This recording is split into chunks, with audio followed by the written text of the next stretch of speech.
Welcome back, everyone, to the Hawks from Room podcast hosted by myself, David Lee. For everyone in Atlanta, I hope you all are staying warm, staying safe, staying off the roads. It's a little wicked right now, so definitely hope that you all are safe. If you enjoy the podcast, please make sure to like, subscribe, follow, tell a friend, share it on social media, whatever it may be. Um, Apologize for the show being a little bit later than typical, but I want to go really in depth for this game. Um, there's a lot of stuff that I want to talk about. It's pretty funny to me, like the overall reactions to this game, and I know it's tough for us to not be, super overreactionary, especially when we're playing a team like the Knicks. They're a pretty inflammatory opponent, of course. Um, but I saw a lot of like big indictments on like this team and like our overall goal and like the long term viability of the roster. And I can't tell you, like I didn't feel it at all. Um, this game had possibly the least enjoyable officiating I've seen in the NBA game this season. Both teams were incredibly physical from tip, as it should be, right? And sometimes they let them play, sometimes they didn't.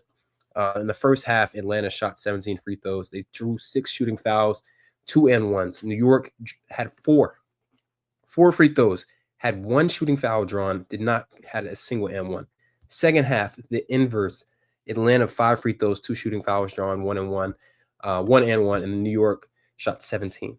5 shooting fouls drawn, 2 and 1s. It was abysmal. I cannot tell you a single game that I've watched where both coaches used their first challenge and it was correct, meaning the refs got the first call right. And then in the same first half, both coaches also had to challenge another call, and those were also overturned. So the refs had 4 incorrect calls overturned by challenges in just the first half. Now, this isn't to say the Hawks lost because the refs or anything like that. Hawks went into halftime with an 8-point lead. The third quarter was the Jalen Brunson quarter. We'll talk a little bit about why he was able to get into rhythm, despite being guarded by the Great Barrier Reef or Great Barrier Thief. Um, and then he went for 12 points and 4 assists, 4 6 from the field in 12 minutes. The Hawks as a whole in the third quarter scored 27 points. New York scored 40. It was not a great defensive quarter for the Hawks, but also just a lot of really tough shot making, some smart stuff from New York that we'll get into the show as well. My biggest, you know, the thing I was most excited to going to this game, we actually got the first ever time that Onyeka Okongwu has started a basketball game with Clint Capela healthy. So what does that exactly mean? Well, Onyeka Okongwu has 36 career starts in his career. Some of those came when Clint was out. Some of those came when he was ramping up from an injury. He also started one time alongside Clint Capela. But for the first time in his career, Onyeka Okongwu was the lone center on the floor, and Clint Capela was fully healthy. And as we talked about on the podcast, he's coming off two of the best games of his career against the Bulls, 20-20 game, his first time ever recording that stat line, career high in rebounds. Against the Suns, against the Suns, career high in rebounds. Against the following game, against the Bulls, career high in assists. And then against New York, he finished with 14, 9, 2 assists, 2 steals, was a +8, 7 to 10 from the field, 4 personal fouls, 5 offensive rebounds, 4 defensive rebounds. We'll definitely talk about the difference between him and Clint Capela because I thought that was a big driver for this game. Trae had himself a really good first half, was not as strong, especially in the second quarter. He had 12 points, 3 assists. Turnovers were an issue, and then he ended up going 3 for 12 in the final half. In the second half, which is not great. Jalen Johnson, we will definitely touch upon. He went 3 of 12 on 3 of 11. Sorry, 4 of 12 on 2 pointers and was pretty shaky around the rim. And then, of course, we'll talk a little bit about Bogdan Bogdanovic and Clint Capela, who had respectively the lowest plus minuses on the team. And there was a drastic difference between the minutes that Onyeka was on the floor versus when Dyson was on the floor for Bogi. So without further ado, let's jump straight into the film. Actually, before, let me preface this by saying, like I said, I saw a lot of indictments on this roster and how the Hawks are so far away from doing X, whatever it may be, right? I would just like to put this in perspective. The Knicks are a team that gave up 6 first-round picks for Mikal Bridges. This is a team that's been built as a contender. This is a team that has likely 2 All-NBA players, likely pretty guaranteed that they'll have 2 All-Stars. So I say all that to say that New York was viewed during the preseason as an entirely different stratosphere as the Hawks. And the Hawks left this game as a 9-point loss, where Jalen Johnson was abysmal offensively. And you got nothing from Garrison Matthews or Bogdan Bogdanovic, which unfortunately has become a trend. Essentially, this Hawks team had a lot of underperformances from guys, but and then from New York, I thought they were able to attack some of the inefficiencies and the stuff that the Hawks don't do particularly well. But in the grand scheme of things, this is not a bad loss. The Hawks did not lead for the majority of the game. I think it was like a 28 to 16 or 18-ish, whatever, 28 like 20-minute leading possession time. But they were competitive for the majority of the game. Again, this is not a team that most people viewed would be able to do something like this. I mean, maybe Hawks fans, like people who are listening to this, myself, we definitely view them a little bit more optimistically. But this team is more than just being scrappy. There's a reason we're 6-2 against the top 3 teams in the East. We're the only team in the NBA with at least 2 wins against those 3 teams, which is Boston, Cleveland, and New York. We're the only team to have beat Boston twice over the last at home. Only team that beat Boston twice at home in the last 2 seasons. Okay, when you're this good against that level of competition, it's not a fluke, right? But when you have a game like this where guys struggle, teams are playing really physical, they've picked up on the lack of ball handling and the strength around the rim, it can be inconsistent. So yeah, I don't take this as an indictment on the roster. I mean, this team is a lot better than people expected, and that's kind of just where I'm at with it. Like, I think like everything is gravy, honestly. We're playing really good basketball against the best teams in the NBA. That's all you can ask for. Got a plethora of film to share with you guys today. And I want to start with Onyeka versus Capela. The biggest thing for me from this perspective is just it just looks so much better when Onyeka's on the floor. And in a lot of ways, that's on both ends. Let's start with the Onyeka film, just because I want to be a little bit positive before I get into, a little bit of Clint slander. Please excuse the volume. One thing I love about Onyeka is just his ability to finish above the rim. He has such great hands, great touch. I think he has great pick and roll chemistry with Trae as well. So here Trae splits the double with the pass, and Onyeka goes up and over. OG, really good from him here. I also really love just his effectiveness at the top of the key. So here you're going to see him. Sorry about that. You're going to see him just read the floor balance really well here. So he's operating a delay at the top of the key. Garrison's kind of tangled up with Brunson. Mikal Bridges is within arm's length of Vit Krejci. And so when Onyeka fires his pass, you're going to see Josh Hart still wiping his hands off on the jersey. So he's not in a position necessarily to contest this shot. Trae doesn't need a ton of space. And so that's a really good read from Onyeka, just reading, reacting, understanding where defenders are, and getting the ball to the right place at the right time, right into the shooter's pocket. Look at the decision here, puts the ball on the floor. Josh Hart relaxes just a bit, and then he's already out of just the slightest bit out of position. It's a tiny window, and DeAndre Hunter's able to capitalize. Again, not really necessarily something I feel like Clint would be able to do. It's also the things where he doesn't have the ball in his hands or he's not operating pick and roll. Watch how smart he is here. So Trae is going to attack. Watch how Onyeka here is going to engage with Karl-Anthony Towns. And by doing that, he is then able to, hold on one second. Just want to make sure. Okay, there we go. So you have Onyeka engaged with Karl-Anthony Towns here, and this becomes a Gortat screen. So he's able to shield off the shot blocker. Mikal isn't able to get to the ball, and unfortunately, Trae does smoke this. But this is an example of how important it is to have someone to screen off the rim for Trae. Again, just because of his size limitations. And this isn't just something, he did just once. This is something you can catch and do maybe 2-3 times a game.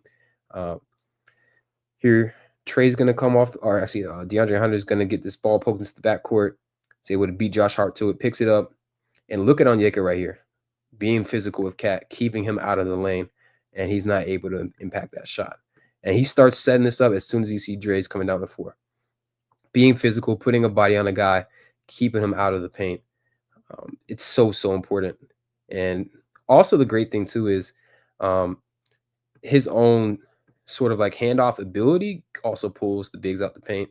So here he's functioning out of handoffs. He's able to dribble the ball over to Trae, which helps lessen the path, and it makes Trae more dynamic off the ball as well. And so here's Trae getting off, goes into the handoff. This is a ridiculous pass. So it's a bounce pass that leads Onyeka, but not too close to OG to where it can be broken up. And Onyeka's going to gather, gets fouled here. And he converts through all that contact.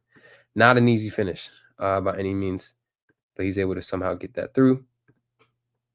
I really like this rep too. Don't have the full clip, unfortunately, but here, Onyeka ends up on Jalen Brunson. This is the Knicks' first offensive possession. Late in the shot clock, Josh Hart's going to drive. Watch the ground coverage here from. So here he's lost sight of Brunson a bit. Josh Hart is turning. Look at the ground coverage here from Onyeka. They're able to close that gap. And then he's able to just sort of like lay out for this pass, take it away from Jalen Brunson. And really nice defensive play for him. Just a nice example of his versatility. I think this is another example just where, like, Clint Capela just can't do things like this. And it's really important that Trae has these threats. I've talked about this a bit on the pod. When he has guys who can do something in the short roll, because Trae isn't always going to be able to get all the way to the basket. He's a phenomenal passer, but it's not always – he's a bit disadvantaged the closer he gets to the basket, closer guys can use their length against him. So we can give it to guys in the short roll and they can make things happen, whether it's Dyson with a floater or Jalen Johnson with a floater or passing it out from the short roll or this type of Euro right around Karl-Anthony Towns. That's such a huge value add. And this is a really, really nice move from Onyeka here. He's going to gather, takes that first step and just steps across Cat's body and then finishes with the right hand. Really nice move from him. Love seeing that. I think it's hilarious though, like how much more comfortable I am with Onyeka taking a hook versus Clint taking a hook.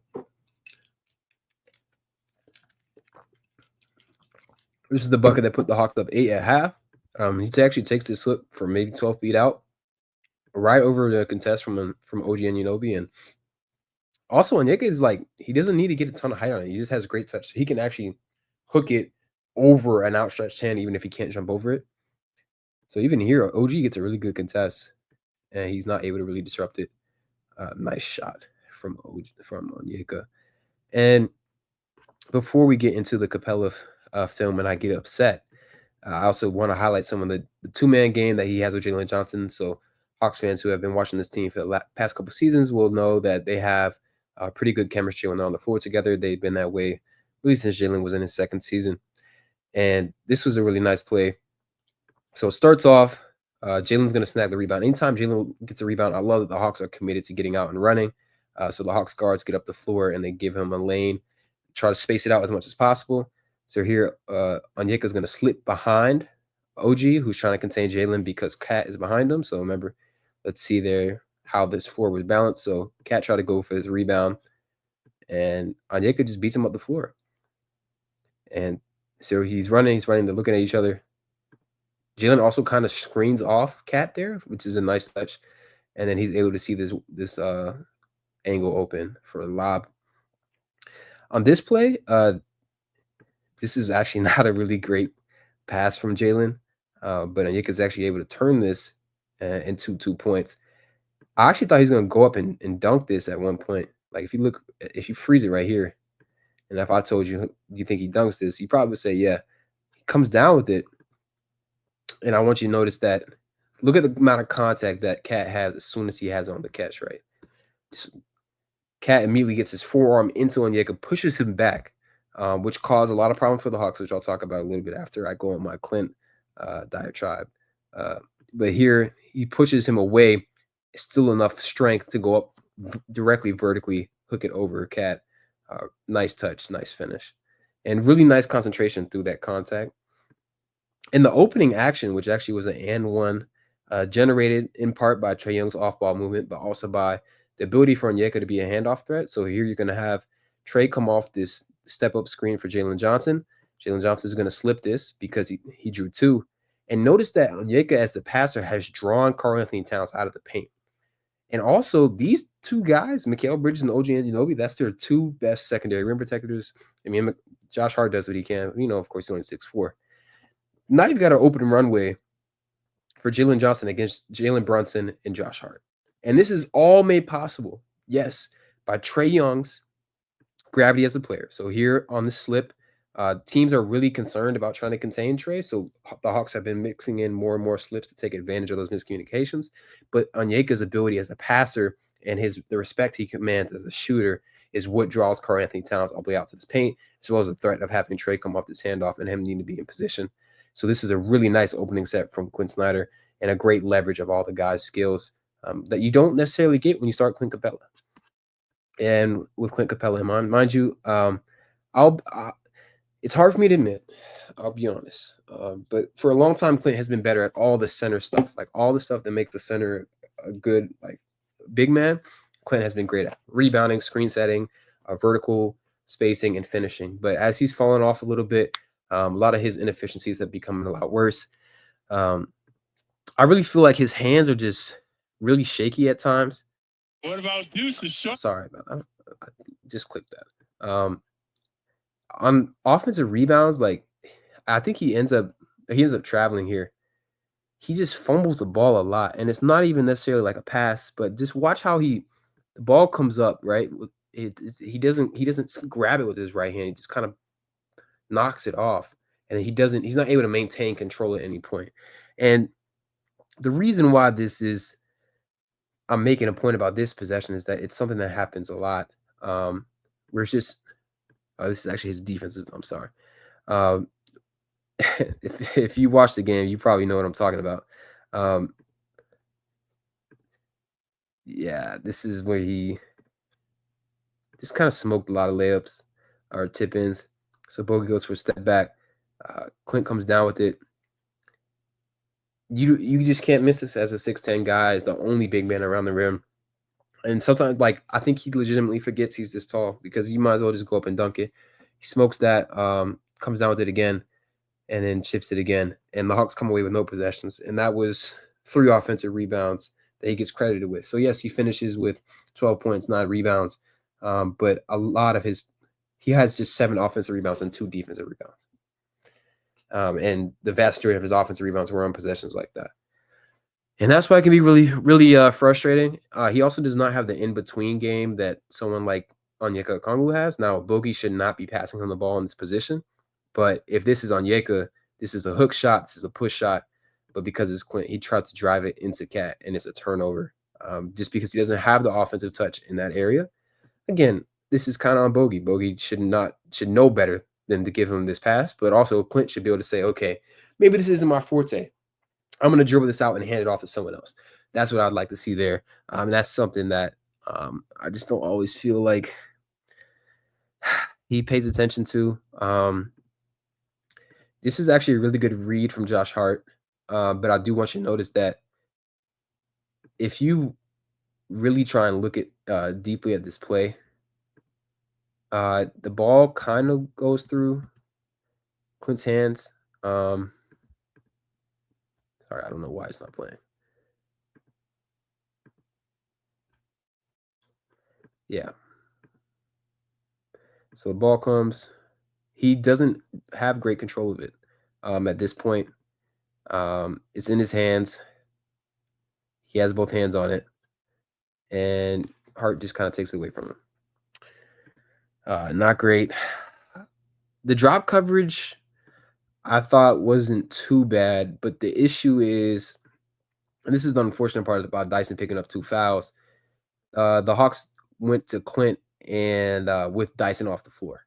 And with Dyson off the floor, drop coverage becomes so much easier for Jalen Brunson to attack because he doesn't have the quality on-ball defense to dissuade him from taking these pull-up jumpers, whether it's trailing or locking or trailing his hip. So this is pretty good technique from Clint here. He's able to contain him, and then they're able to force him back out to the step back. But unfortunately, because Dyson had those early fouls, Jalen Brunson was in a rhythm. And because you have to match these minutes with drop, it resulted in JB getting to multiple pull-up jumpers. Here he just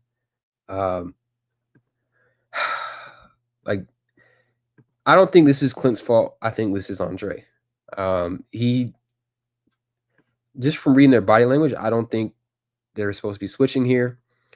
Dre gets screened a little bit and decides to just inadvertently peel off to Precious. There is no communication from what I can see.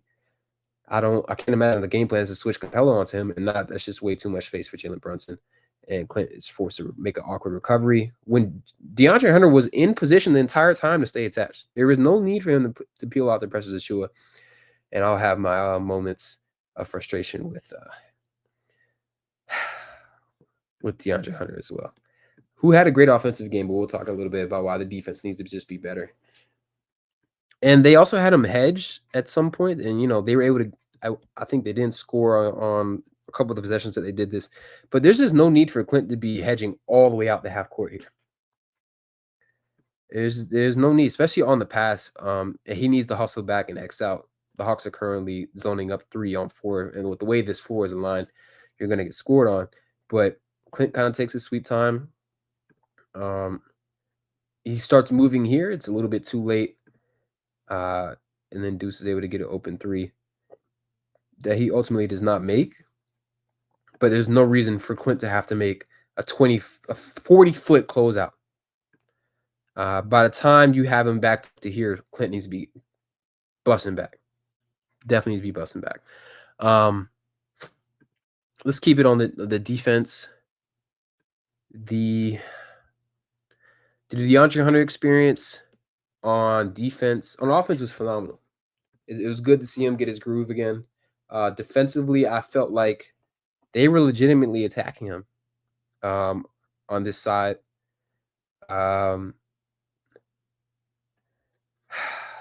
It was kind of like just endless back cuts, whatever it may be. He can just kind of fall asleep sometimes. So here, Deuce tries to screen him, ends up falling. And Dre just kind of ignores him here and lets him go and get this offensive rebound. Now, with the way the Hawks are positioned,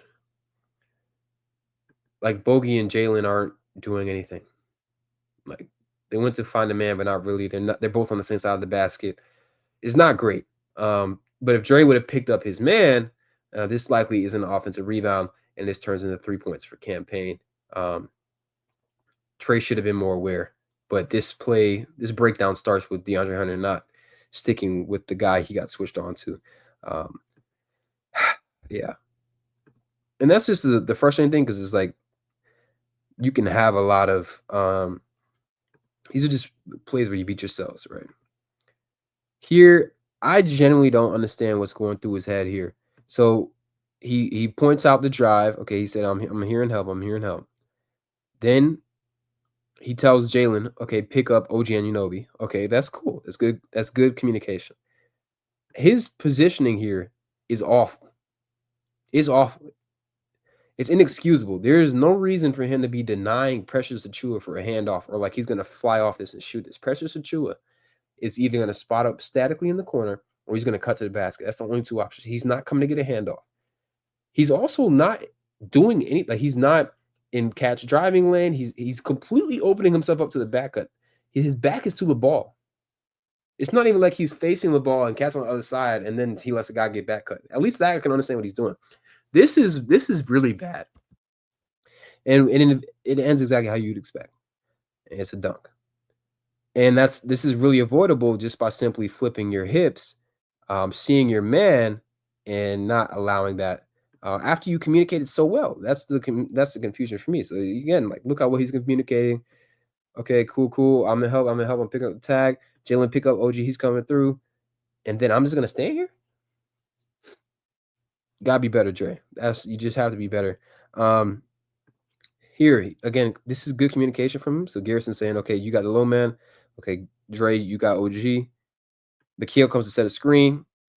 At this point, with the way that Garrison is leveraged, there is no reason for him to give up this wide open shot.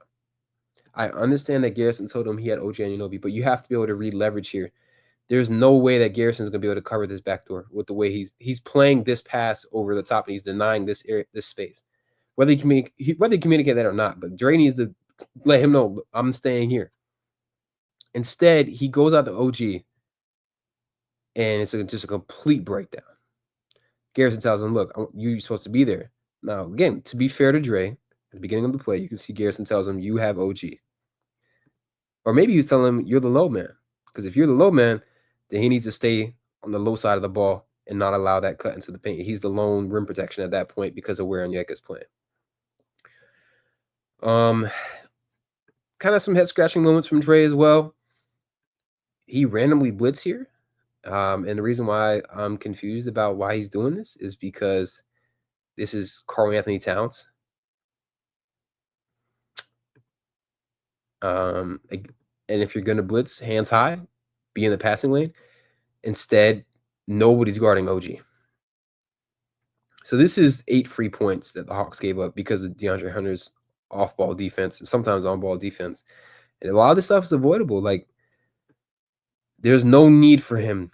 Like, Onyeka's right there. I'm confused if he didn't see him, if he thought Cat was LeBron. You can't do this. You can't do this when your big man's involved in this action, and you can't do this when the low man is Garrison Matthews. It's impossible. I also don't feel like he always plays like he's 6'8". I heard the Knicks broadcast say, like he's a physical guy. He can get to these spots. Whatever it may be. Here, he's able to create space, but he's still going away from the basket. Now, that's not to say he didn't have he had his offensive moments. Like the way he played in the fourth quarter, he had 16 in the second half. So this score looks drastically different if he doesn't show up. I liked how he was able to take advantage of Landry Shamet. Again, notice how physical the Knicks are. But Dre was able to embrace that, get to a spot, and lock that down. Really nice shot. He was just hooping. Like he was in the flow state. I don't know what this play is called, but they run it a lot for him. It's kind of like off of a screen from Bogi. Then Dre gets it, and then it's a step-up screen, handoffs, or like what do they call it? I think like a grenade action, and then he's going to go and flow into getting to his spot. Again, very physical defense from Shamet. Nice bucket. He had a bit of brain farts here. He had back-to-back turnovers, one on the inbound after this play. You see that same sort of setup here. I originally thought that Dre was just trying to draw a foul, and I think he was, but he also was expecting Bogi to stay here, which this is still a back pass, but you can see Jalen tells Bogi to come over here for a pin down, and because he does that, the pass is in there. Jalen says, "My fault." You can see the way Bogi looked at him. He's like, "Bro, you really just did this." Yeah. So, and the story for Dre, he made better decisions as of late. I really like what he's done in terms of the shot making, some team defense stuff, but he just has to be better off the ball because it does kill the Hawks, and it feels like the Knicks are very, very aware of his inabilities there. Let's see let's talk about some of the drive stuff. Here, again, Hawks are in drop. This is what a great closeout looks like. And this is what I mean by some of the team stuff. So the ball gets swung, the ball's in rotation. Dre's already moving before the pass is out of Onyeka's hand. OG's hands. OG catches, Dre's in motion, hands high, chops his feet, cuts off the initial drive. This is a hell of a move from Jalen Johnson, from Josh Hart. But I do wish Jalen was a bit more active here as a low man. I understand that's pressures Achua, but I think that Jalen was in position to make this a little bit tougher. And then maybe he's worried about the rebound. I do see Achua's got his hand in his back, so maybe a little tough. But I would have liked to see a little bit more help from Jalen there. Now, Jalen himself, when he closes out, I still think there's a lot of growth for him there. Here, Josh Hart it's just like we just saw a textbook closeout, right, with DeAndre Hunter. DeAndre Hunter got there before the ball was swung, chops his feet, hands high, boom, boom, boom, boom, cuts off first drive. Then he eats this contact, and it's just a nice move, right? Now compare that with Jalen Johnson. Look at Jalen Johnson's footwork. He's like, please drive to the hole. Please score on me. This is what this looks like. It's not as nearly as disciplined. He's not active. He's not any sort of a factor. He's lunging at the ball.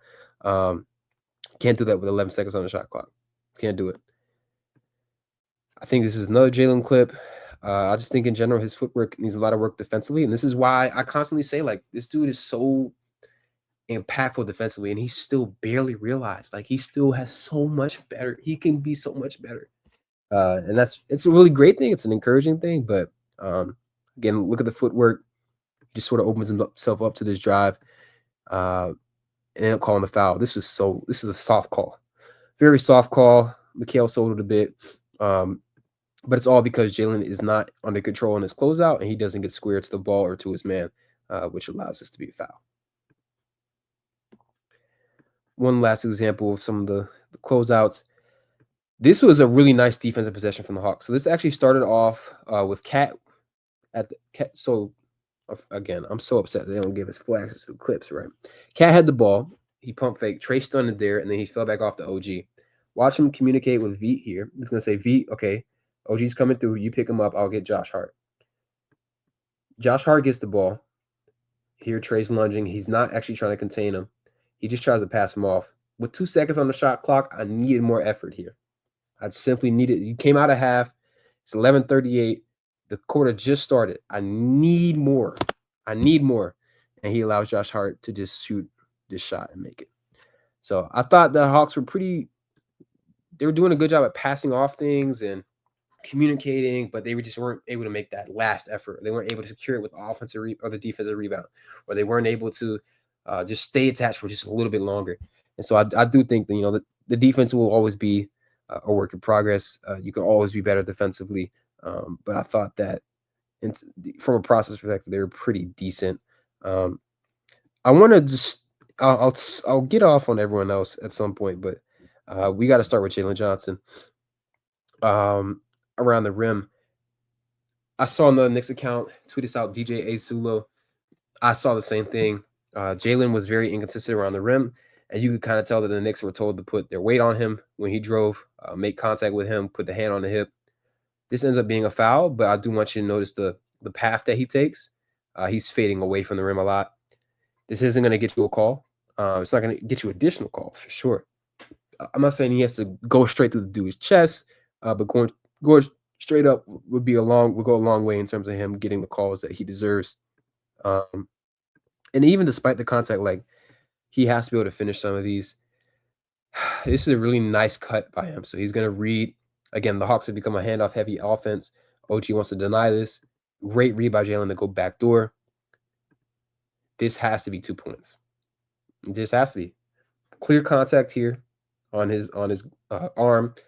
He's not comfortable, or if he's losing balance, you need to kick this to Veet. Yes, it's a foul, but he needs to be able to finish that.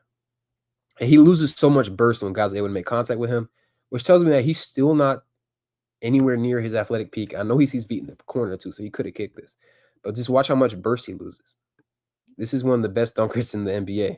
Just watch how much burst he loses from just a bit of contact. So, again, a ton of growth for him to do in the weight room this offseason. And we'll see this consistent theme all game. He really struggled. Here, I think Clint takes a bad path. He's not. We mentioned how Onyeka was doing quartet screens. I'm not saying Clint doesn't do it or can't do them, but he had to do something besides just stand here and allow the paint to be this congested. But again, like I just need Jalen to be a little bit more assertive here. Too often he's going away from the contact or trying to finish below, fading away from the rim, and that's why he gets so many misses like that. He takes these horizontal passes, like it's not great. Here's another example. Great steal by Dyson. And Jalen has Josh Hart in front of him. Watch how he glides horizontally around the rim. He's not getting straight to the rim. Now, great job to stick with it. Great job to stay with it and stay focused. But he's not going after him. He's starting on the right side and fading on the left. And it just kills all his momentum downhill. And like I really just needed we needed it. We needed just a little bit more. Like if he converts on 4 of these, this is a huge difference make. And I'll mind you, this is someone who shoots 75% of the rim. This is not characteristic of him, but I do think this was in the Knicks game plan. Like be as physical as possible as you can with him because he can't maintain his balance. Like there's a difference between like verticality and burst and athleticism and actual contact balance and being able to finish through contact. And that's something he doesn't necessarily have at this point. As we can see, that's pretty evident from the way that the Knicks were able to defend him. This is what we needed more of. This is what we needed more of. So here, Knicks turn it over. Jalen gets out on the open court. Trae passes ahead to Veet. Jalen to the basket. Needed more of that, some of that ferocity. It was kind of remarkable. The guys are able to push him off his spot. Here it's Landry Shamet. Contact there, and he's able to push him away from the basket. Yeah, it can't happen. Here, Jalen gets downhill. I like the hesitation to sort of scope the scenery out, see where guys are being aligned. Here he decides to attack here. Good gather over the dig. You have to convert this. He's already in the air before Cat has even left the ground. He's already in the air. This has to be converted. This has to be 2-point. He goes up with the left hand, smokes it. He could have dunked this. He could have done a number of things besides, not make the layup. But this is the type of physicality, ferocity I felt like we needed to see. First off, great hands by Dyson. Jalen Johnson's going to push the ball up the floor, and he's just going to attack Jalen Brunson. Needed a little bit more ferocity of that. Trae wasn't without his misses. I mentioned the one here with the courtside screen a little bit earlier with Onyeka. I thought this is one of the more inventive release finishes I've seen him attempt. So here he attacks the left side of the basket. Last second, flips it over with his right. And you can see Capela doesn't even know what. He's just trying to block with his left hand, and he just happens to miss this layup. I thought this is one of the nicest layups I've seen him attempt in the last couple of years. Now, Bogi tweeted about it. The dude has been refusing to put up certain shots, and this killed the offense a bit. So here, touch screen. This has to be at least an attempt with the pump fake, a floater, whatever maybe. You can't fire this to Clint right here, especially if it's not in this chest. He's not going to catch this. You play with him long enough, though, he's not going to catch this. And it's a turnover. Trae here. This is sort of like the positioning stuff with Clint a little bit. So he's going to blow by McHale on the ghost screen. Good contact here to bump him off his spot. I think Trae needs to go up here. Especially since Clint is right here, which allows Cat to hop over. If Clint was here, he'd have more of an angle to do what he does. This has to go up here, not there. And same thing with Trae. He gets the ball in the mid post. Nice pump fake. Boom. Gets him the deuce off his feet. Drives it. Attack him. Let's get to the free throw line. Let's force the issue. He decides to try and pass this. OG's able to deflect it. Hawks are able to get bailed out here because Garrison gets the loose ball. But I'd love for Dre to just shoot that. Let's talk about. Well, here's one more example. Bogi passing up shots. I don't know what's wrong with Bogi.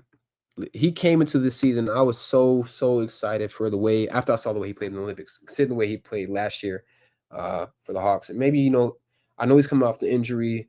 He's getting a little bit. He's never going to be any younger, so maybe he's just taking him more time to ramp up. But I've never felt less confident in his shot, and that's not a great feeling, especially with how badly we need his playmaking and his shooting.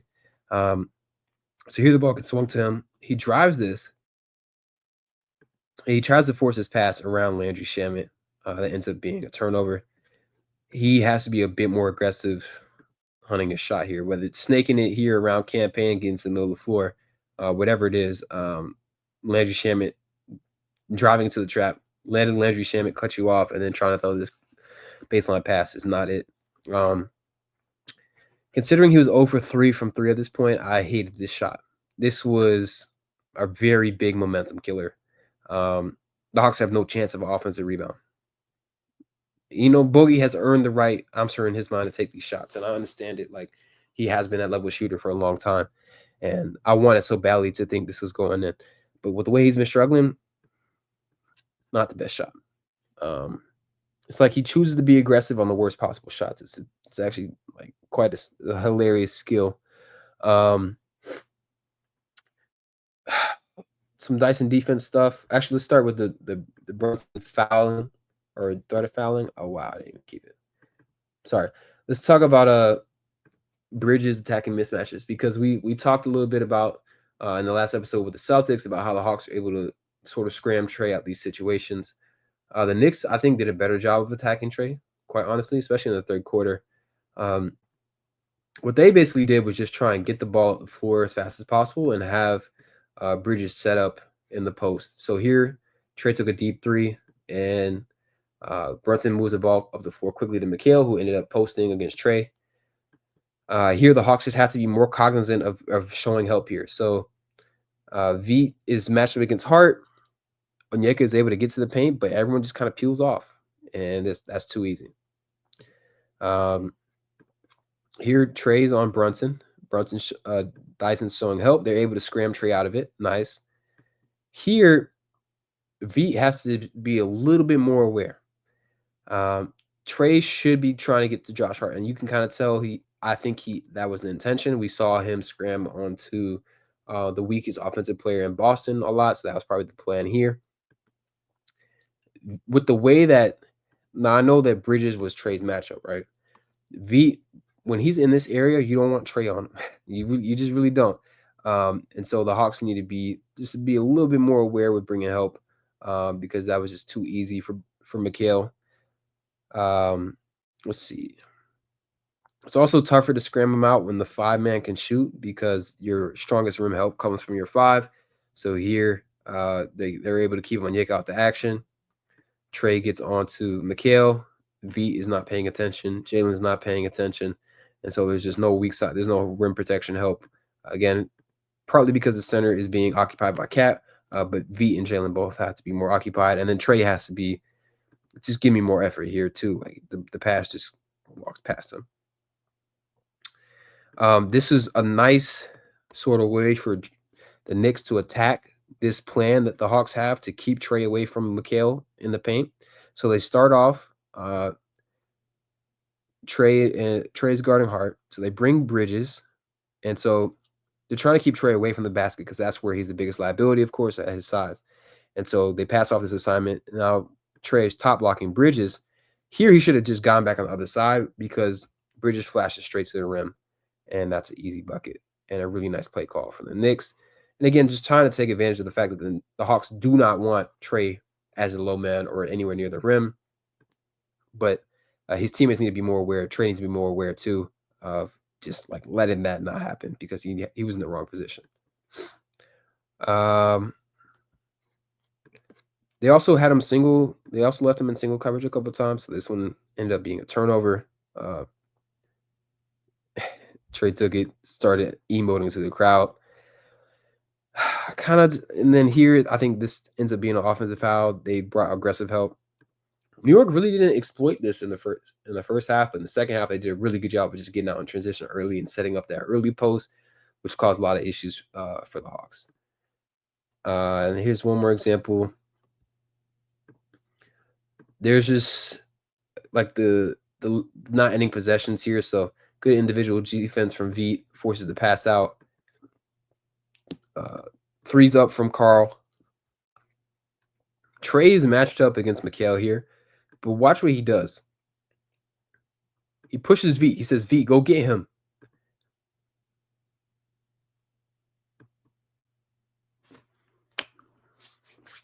He didn't get him. Yeah. Some frustrating stuff for sure. But the great thing is they lost by 9. Even with all these mistakes that I'm pointing out, they lost by 9. Not very far away. One of was from Dyson and Trae appreciation. Dyson is so incredibly dynamic on both ends. So here, Precious gets the offensive rebound. Dyson just takes it away from him. Thank you. And then he goes coast to coast. I'm so happy with his offensive growth and just his aggressiveness. Now, it waxes and wanes, and we need more of this more often. But nobody turns defense into offense better than Dyson. He quite literally leads the NBA in possessions where they force a turnover and then steal on that same on the ensuing possession. So he creates instant offense. Hold on one second.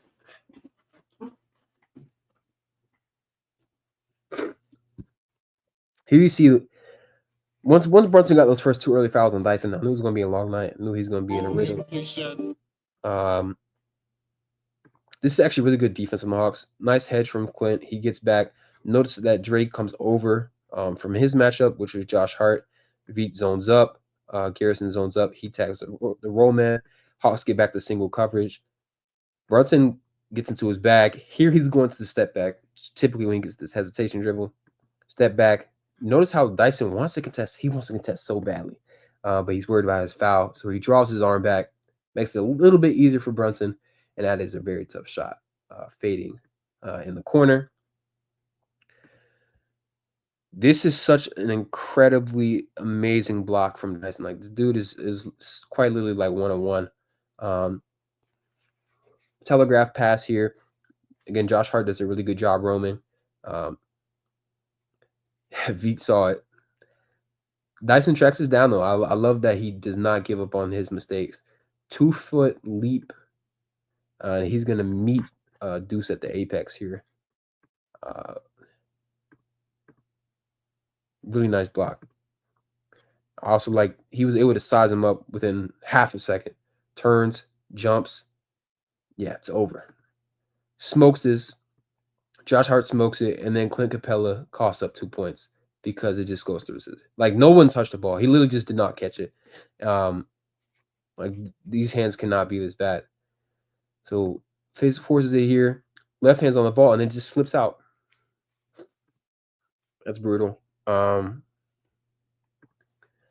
Like Brunson's, I like that Dyson was able to attack Brunson here, so he resets after the pass.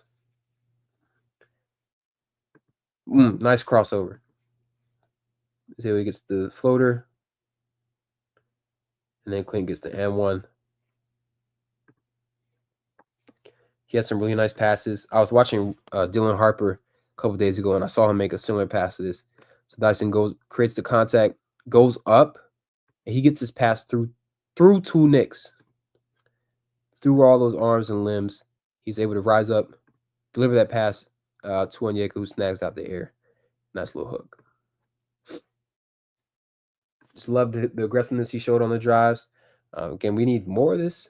So here Trae sets a little ghost screen, step up a screen from Onyeka. He cuts through, and then Dyson attacks the screen against Brunson and gets all the way to the rim. Nice setup here where Cat is out of position to try and help.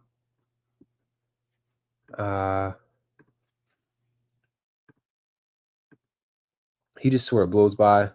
McHale here, no screen needed. Creates the contact, floats over the top. Beautiful. Had him some tough finishes, man, all night. So here, ball gets reversed to him. Slight little pump fake. Gathers, goes right over OG, off the glass. Okay, and then last thing, let's look at some Trae off-ball gravity stuff.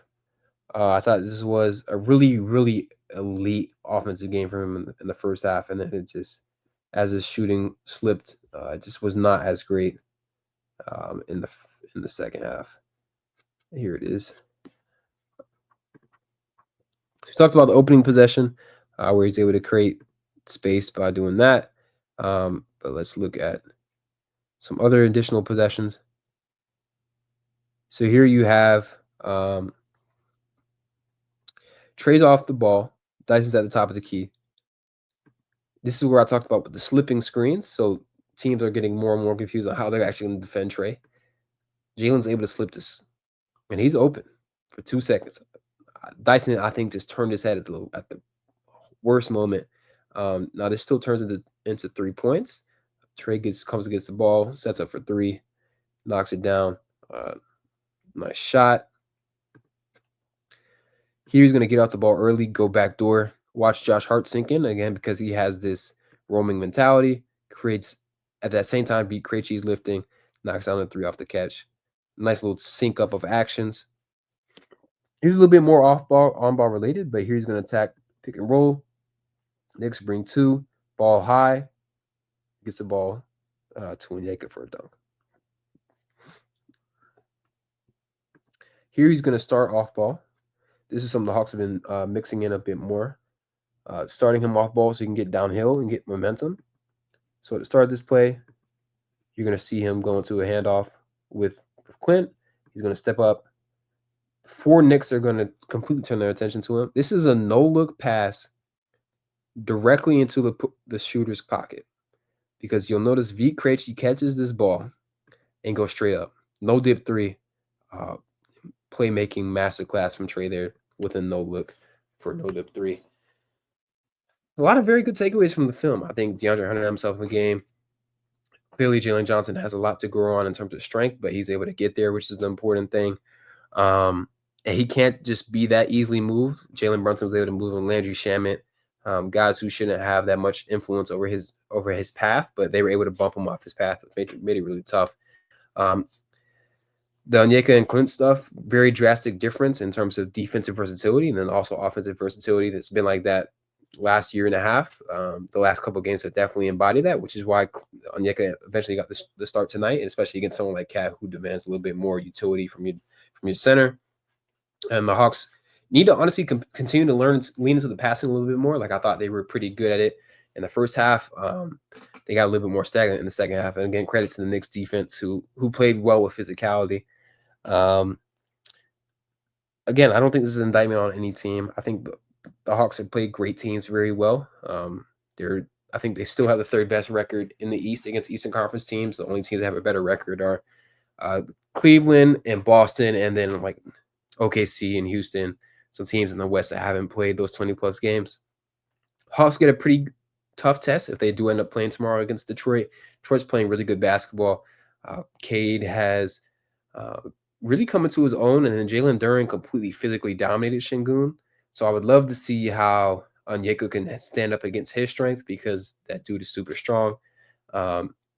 Detroit is also really upgraded their three-point shooting, so the Hawks' ability to defend off ball will be pertinent in tonight's game.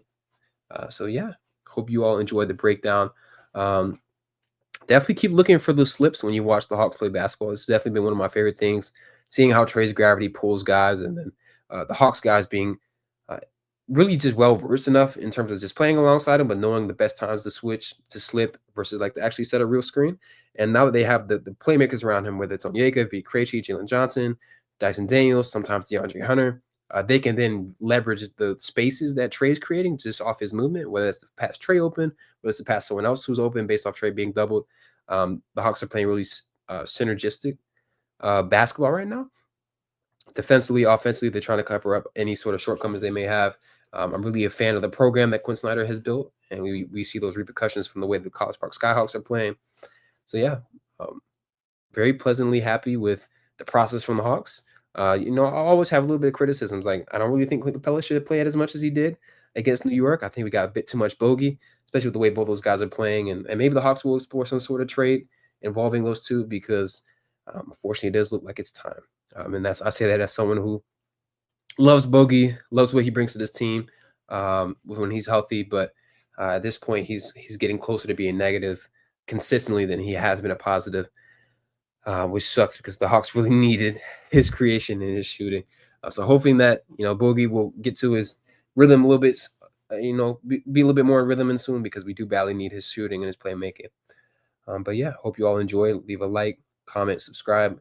Let me know if I point out something you didn't notice. Let me know what you guys think about when you start tracking slips in other games, and I'll see you in the next one.